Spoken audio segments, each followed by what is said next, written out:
Olá, Tomás. Obrigada por aceitar o convite da ABPAS para compartilhar conosco as experiências e as iniciativas da Sodexo em relação aos temas de alimentação saudável e sustentável.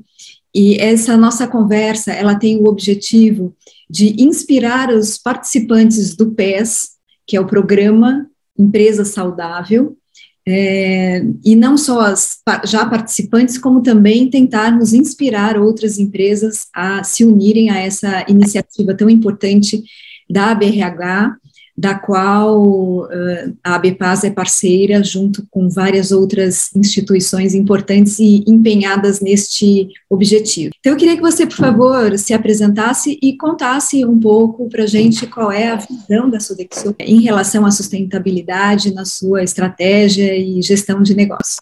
Oi, Thelma, bom dia. Prazer muito grande estar aqui para falar com a ABPAS. Eu sou o Tomás Peters, diretor de marketing e estratégia do segmento corporativo da Sodexo On-Site no Brasil. E é importante, a Sodexo hoje no Brasil ela tem 3 divisões. A divisão de On-Site, que são os serviços de alimentação e facilities diretamente nas unidades do cliente. Nós temos a divisão de benefícios e incentivos, que tipicamente são os cartões, e a gente tem a divisão de Personal and Home Solutions, que é de cuidados domiciliares, que aqui no Brasil a gente tem na nossa empresa Pronep, para fazer esses atendimentos domiciliares. Quando a gente vê a preocupação, eu acho que para a Sodexo, a principal missão da Sodexo é levar qualidade de vida para as pessoas. E aí a qualidade de vida, dentro do nosso propósito, é a qualidade de vida para os nossos colaboradores, para os nossos clientes e para toda a comunidade que a gente está inserido. Então, se a gente pensa em qualidade de vida pensando em sustentabilidade, em saudabilidade, são aspectos intimamente ligados dentro do nosso jeito de ser. Então, todas as nossas soluções são criadas pensando em melhorar a qualidade de vida a todos aqueles que a Sodexo serve.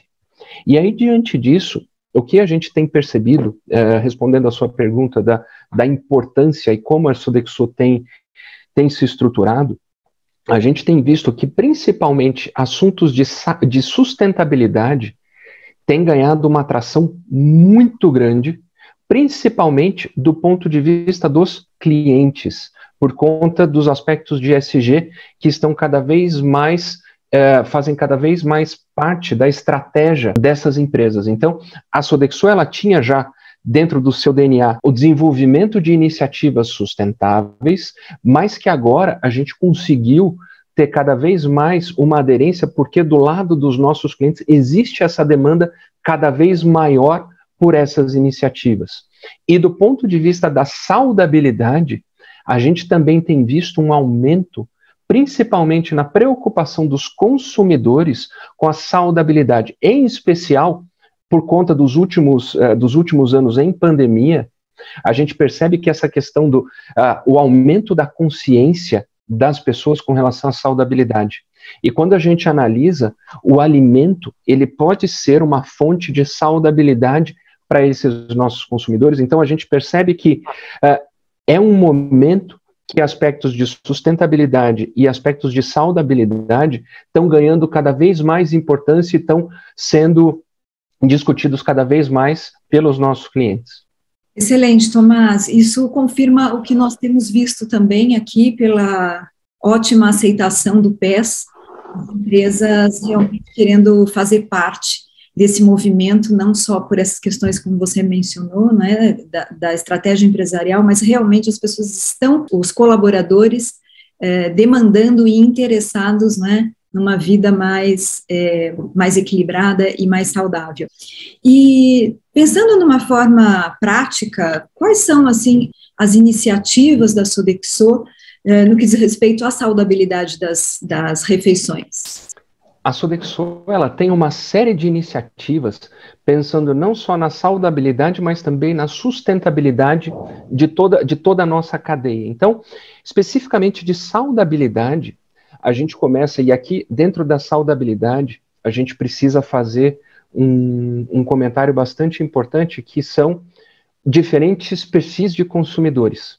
Então, acho que a primeira lição aprendida que nós, como Sodexo, tivemos é que não adianta a gente trabalhar com cardápios muito restritos porque a gente tem diferentes perfis hoje frequentando os nossos restaurantes, e a gente precisa respeitar as opções, o que cada um gostaria. O nosso papel é buscar oferecer preparações saudáveis para aquelas pessoas para todas as pessoas. Então a gente vai entrar um pouco no processo produtivo aqui, e por meio de programas, e dar opções para que o consumidor faça a melhor escolha. Eu acho que esse é o principal aspecto. Então, quando a gente olha com relação à saudabilidade das preparações, um aspecto bastante importante que a gente fez e a gente tem implementado desde 2015, 2016, é o aspecto da cozinha inteligente. Então, a gente começa a trazer tecnologia no preparo, e aí, com base nessa tecnologia, a gente consegue, por exemplo, reduzir a quantidade de óleo nas preparações. A gente quase, hoje, dentro das nossas operações, nós não temos mais fritadeiras dentro das nossas operações. Então, todos os preparos são feitos com produtos utilizando tecnologia para dar a mesma aparência de um produto frito no óleo. Então, a gente consegue fazer essa substituição. Outro aspecto importante é a substituição de itens. Então, até então, a gente tinha a questão muito de tempero pronto para padronização, e a gente sabe que isso não do ponto de vista saudável. A gente sabe que tem muito sódio, apesar das preparações a gente conseguir trazer, mas a gente tem desenvolvido kits de ervas aromáticas, temperos, para que o nosso chefe, em cada uma das unidades, consiga, por exemplo, eu vou colocar o óleo, vou colocar a salsinha, para dar o tempero, e aí com isso a gente estimula a saudabilidade em detrimento de produtos prontos, de temperos prontos.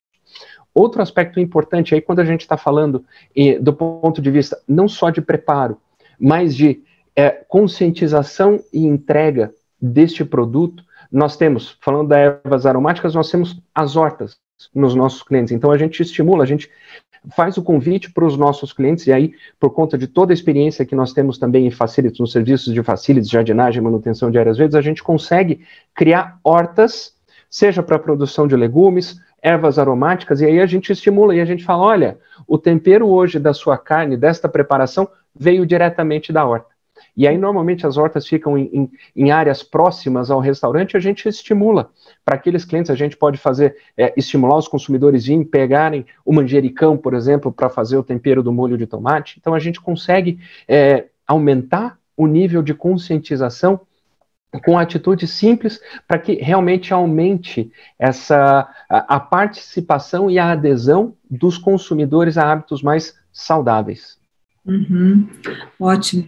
E como você mencionou, e a gente sabe, a Sodexo trabalha muito nesse conceito associado, saudabilidade e sustentabilidade, e o aspecto da sustentabilidade vai além, né, dos sites onde a Sodexo está, mas envolve fornecedores, parceiros, etc. E como vocês conseguem trazer isso, né, para a empresa, unindo todos esses elos aí da cadeia produtiva? A sustentabilidade, para nós, é um direcionamento estratégico. Então, a Sodexo, ela tem muito clara que ela quer ser, hoje, ela já é líder de mercado no segmento de refeições coletivas, e realmente a gente quer levantar essa bandeira da sustentabilidade, e aí pensando sustentabilidade em todos os elos da cadeia. Então, a sustentabilidade, quando a gente olha o estímulo a fornecedores, a produtores e fornecedores locais. Então, hoje, aproximadamente de 50% a 60% do nosso gasto total de compras de insumos para a produção dos nossos restaurantes, eles vêm de fornecedores locais. A gente também tem aí, pensando não só na sustentabilidade, mas no aspecto social, a gente também faz a valorização de empreendedores, de pequenos produtores liderados por mulheres, para fazer a inclusão feminina também em todo esse aspecto. Então, a gente tem trabalhado no começo, então, trabalhar com fornecedores locais, a gente tem todo o cuidado no processo produtivo. Então, temos aliada muita tecnologia. A gente tem um projeto agora que está começando o seu processo de implantação e rollout, que é mapear, a partir do momento que o produto chega produto chega in natura dentro da nossa cozinha, a gente mapeia por meio de sensores e controles todo o desperdício da cadeia para a gente ter informação, e a partir do momento que a gente tem informação, começa a fazer uma gestão para diminuir o desperdício ao longo da cadeia, até o momento da distribuição. Então, o próprio processo produtivo, que eu já mencionei, da questão dos fornos combinados, o nosso processo produtivo possibilita que a gente produza em lotes menores, por conta da nossa eficiência no processo de cocção, então a gente consegue, com isso, melhorar a cadência da produção e não precisar produzir muito, e aí com isso gera o desperdício. Então a gente consegue, dentro do nosso processo produtivo, produzir conforme a demanda dos nossos consumidores. E aí, por fim, a gente sabe que é o elo final, né? A questão do resíduo gerado. Então, dentro do resíduo, a gente tem diversas iniciativas que a gente tem trabalhado. Então, a própria destinação do resíduo orgânico. Hoje nós temos, seja as composteiras, seja equipamentos de biodigestor, que a gente consegue dar solução para o resíduo orgânico. Então, voltando para o exemplo da horta que eu mencionei, o resíduo orgânico na composteira, o resultado da compostagem é o adubo orgânico que a gente consegue utilizar nas nossas hortas. Então, com isso, a gente acaba fechando o ciclo. Uma outra coisa importante, que a gente tem o aspecto da sustentabilidade mais aliado também a aspectos sociais, que é a doação do excedente de produção. Hoje, para a gente garantir, a gente sabe que o horário de refeição dos nossos clientes, eles vai, por exemplo, das 11h30 até as 2 da tarde. E por uma questão de atendimento do cliente, a comida ela precisa ficar disponível do primeiro até o último cliente, ali dentro das linhas de distribuição, e tem esse excedente de produção que hoje não é consumido.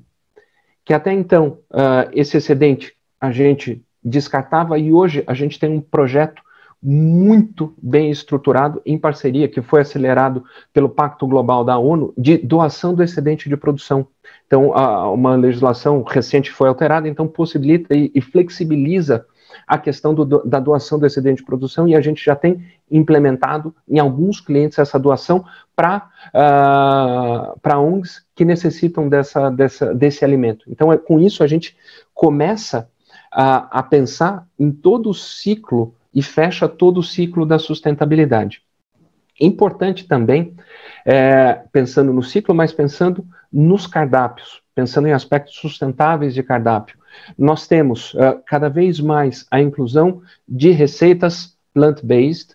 A gente tem o que a gente chama das receitas sustentáveis, que são preparações que a gente aproveita a integralidade do alimento, com cascas, talos, raízes, e essa preparação ela é destacada dentro da linha de distribuição. Então, quando o consumidor vai fazer o consumo desse produto, esse produto é uma receita sustentável.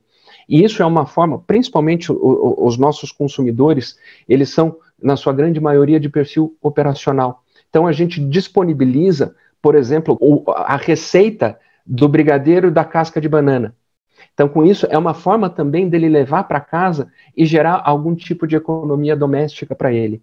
A gente tem trabalhado, os nossos cardápios, eles levam em consideração a sazonalidade dos ingredientes, principalmente de frutas, legumes, verduras, para que a gente não pressione demais o ambiente produtivo. Então, a gente tem os nossos menus, eles respeitam a sazonalidade dos alimentos. E aí, por fim, a gente tem outros programas, como, por exemplo, o Segunda Saudável, que a gente faz todo o estímulo à redução de consumo de proteína na segunda. Então, para começar a trazer a conscientização para diferentes perfis de clientes. Ótimo. E essa questão que você abordou agora no final, a conscientização. Como que vocês trabalham isso em relação à própria equipe, né, que tem que adotar todas essas práticas e atuar dentro desses princípios, e o consumidor, não é? Como que vocês educam o consumidor e como ele vem aceitando essas iniciativas, especialmente plant-based, que impactam, né, em hábitos mais enraizados. Esse é um excelente ponto, Thelma. Eu acho que é o principal desafio que a gente tem, a conscientização dos consumidores. Porque dos consumidores e dos clientes. Quando a gente começa a olhar, a gente entende que o perfil das empresas também tem evoluído. As empresas têm evoluído na consciência da importância dos seus colaboradores. Antigamente, o colaborador era visto como um recurso, como qualquer outro, mas que, ao longo do tempo, as empresas começaram a valorizar cada vez mais os seus colaboradores, e aí, com isso, começam a trazer outros aspectos, começam a valorizar, por exemplo, não, eu não quero só o arroz e feijão, eu quero dar mais possibilidades para que ele tenha uma alimentação mais saudável, não é só aquela questão de, eu vou ficar em compliance com a lei do PAT, que são as 1.200 calorias diárias, então, o que você servir para mim tá bom. Não, existe cada vez mais um aumento, um interesse maior das empresas em querer ofertar produtos saudáveis, produtos de boa, opções variadas de menu, para que os seus consumidores tenham opção, e isso, de certa forma, o que os clientes nos trazem, acaba sendo uma política de medicina ocupacional e que acaba indiretamente reduzindo seus custos de absenteísmo, obesidade e, por consequência, custos de assistência médica. Então, essa preocupação cada vez maior com o bem-estar do colaborador é algo que as empresas têm nos trazido e de uma forma bastante crescente. Pensando do ponto de vista do consumidor, o consumidor, ele tem, a gente percebe uma evolução neste consumidor. Então, o que a gente chama, né, da cultura gastronômica desse consumidor, o consumidor, ele também quer ter mais opções. Porque hoje, uma coisa é ele se alimentando na empresa, na fábrica, no escritório, outra coisa é ele se alimentando em casa.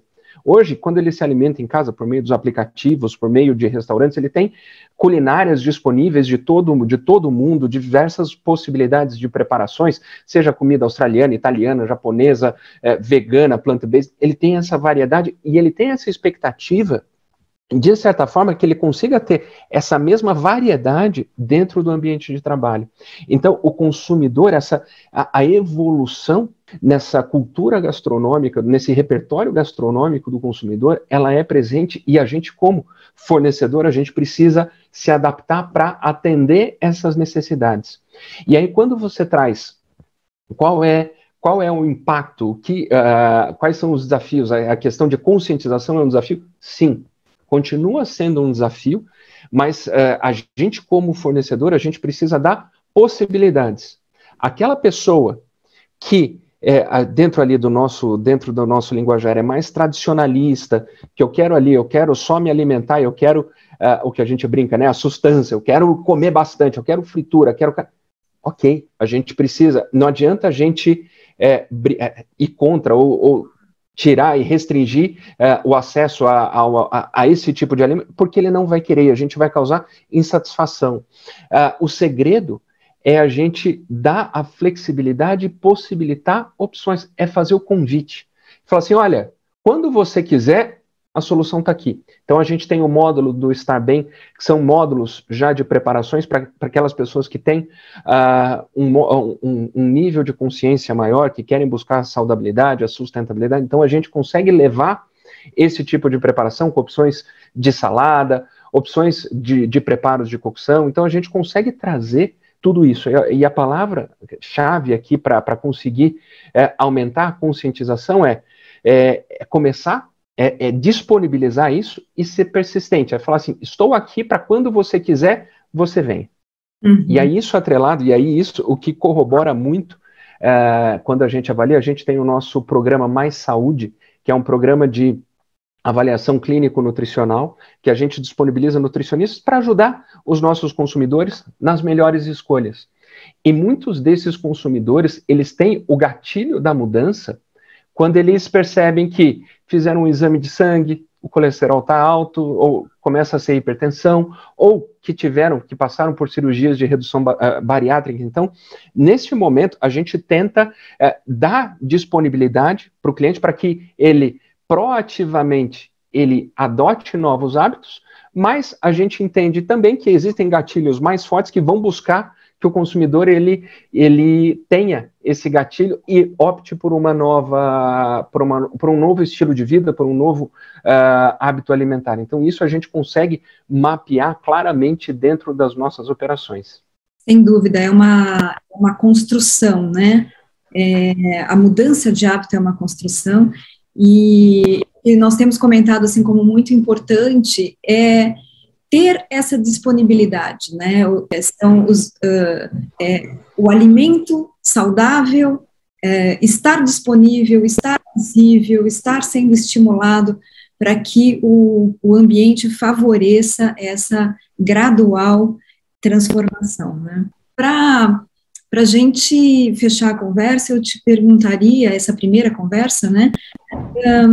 Se tem alguma outra iniciativa que você vê do ponto de vista global, a Sodexo tem uma atuação mundial, que estão já acontecendo, ou tendência que você gostaria de ressaltar aqui, para a gente fechar e eventualmente deixar até como ponto para uma continuidade da nossa conversa. Do ponto de vista de tendência, cada vez mais é o aspecto do ESG e da sustentabilidade na preparação dos alimentos. Então, a Sodexo globalmente tem adotado diversas iniciativas para aumentar a saudabilidade e a sustentabilidade das suas operações, para que a gente consiga impactar positivamente os clientes, porque a gente fez diversas pesquisas e os clientes, sim, eles têm demandado que os seus fornecedores, os seus principais fornecedores também tenham programas e práticas saudáveis e sustentáveis. Então a Sodexo ela tem investido em diversos programas, a gente já passou por diversas delas dentro do nosso bate-papo, mas parcerias globais, por exemplo, com a Unilever para estimular o Future 50, que são os alimentos do futuro, que são alimentos com baixo impacto ambiental, mas que tem uma elevada carga nutricional que faz muito bem para os nossos consumidores. Então a gente tem estimulado, tem trazido essas preparações para dentro dos nossos cardápios. A gente tem estimulado cada vez mais alimentos que favorecem o fortalecimento do sistema imunológico. Então, itens como sardinha, gengibre, canela, a gente tem colocado mais preparações para que a gente estimule os nossos consumidores a terem hábitos saudáveis, e a gente acredita que a alimentação, uma alimentação saudável, balanceada, ela impacta positivamente na qualidade de vida dos nossos consumidores. Sem dúvida. Bom, Tomás, muito obrigada. Eu tenho certeza que conseguimos atingir esse objetivo de inspirar as empresas na implementação, né, dos seus programas e das suas iniciativas. Sei que a Sodexo, até em parceria com a Bepaz, está preparando outros programas, e eu, então, te convido já para em breve a gente voltar a ter uma conversa a respeito dessas novas iniciativas, tá bem? Fico à disposição, Thelma, é um prazer, e realmente, quanto mais a gente conseguir divulgar essas práticas, disponibilizar conhecimento, não só para os clientes, mas também para outros players desse mercado, porque no final das contas, não adianta uma empresa só fazer um movimento, que a gente vai ter um impacto, tem um impacto, mas se a gente consegue agregar a cadeia inteira, a gente consegue fazer a diferença. Então, conte comigo para os próximos, para quando você precisar. Muito obrigada. Obrigada, Tomás.